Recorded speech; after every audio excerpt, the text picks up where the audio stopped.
ইরানে অব্যাহত হামলা চালিয়ে যাচ্ছে যুক্তরাষ্ট্র ও ইসরায়েল। এই হামলায় যুক্তরাষ্ট্র ও ইসরায়েলের পাশে দাঁড়িয়েছে ফ্রান্স, যুক্তরাষ্ট্রের মতো বেশ কয়েকটি ইউরোপীয় দেশ। প্রকাশ্যে মিত্রদের সমর্থন না পাওয়ায় অসম এই যুদ্ধে অনেকটা একাই লড়ছে তেহরান। প্রকাশ্যে যুক্তরাষ্ট্র ও ইসরায়েলের হামলার নিন্দা জানালেও সামরিক সহায়তার বিষয়ে অনেকটাই নীরব ছিল রাশিয়া ও চীন।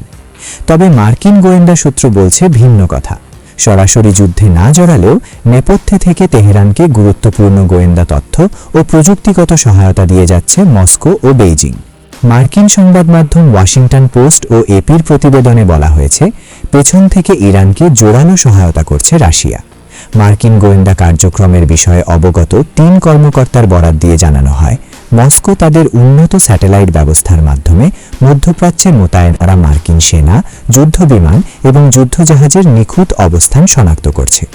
এরপর সেই স্পর্শকাতর গোয়েন্দা তথ্যগুলো ইরানের সামরিক বাহিনীকে সরবরাহ করছে ক্রেমলিন, যাতে তেহরান নির্ভুলভাবে হামলা চালাতে পারে।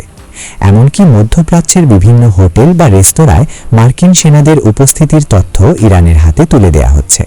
রাশিয়ার পাশাপাশি ইরানকে সাহায্য করতে এগিয়ে আসছে চীনও। মার্কিন গোয়েন্দা তথ্যের ভিত্তিতে জানা যায়, আর্থিক সহায়তার পাশাপাশি বিভিন্ন সমরাষ্ট্রের ক্ষুদ্র যন্ত্রাংশ পাঠিয়ে ইরানকে সাহায্য করার প্রস্তুতি নিচ্ছে বেইজিং। এছাড়া জ্বালানি তেলের জন্য ইরানের ওপর নির্ভরশীল চীন বিশ্ব বাণিজ্যের অন্যতম গুরুত্বপূর্ণ পথ হরমুজ প্রণালী সচল রাখতেও তেহরানের ওপর চাপ প্রয়োগ করছে। সাম্প্রতিক ভূ-রাজনৈতিক প্রেক্ষাপটে ইরানের অর্থনীতি ও সামরিক শক্তির অন্যতম প্রধান খুঁটি হয়ে দাঁড়িয়েছে রাশিয়া ও চীন।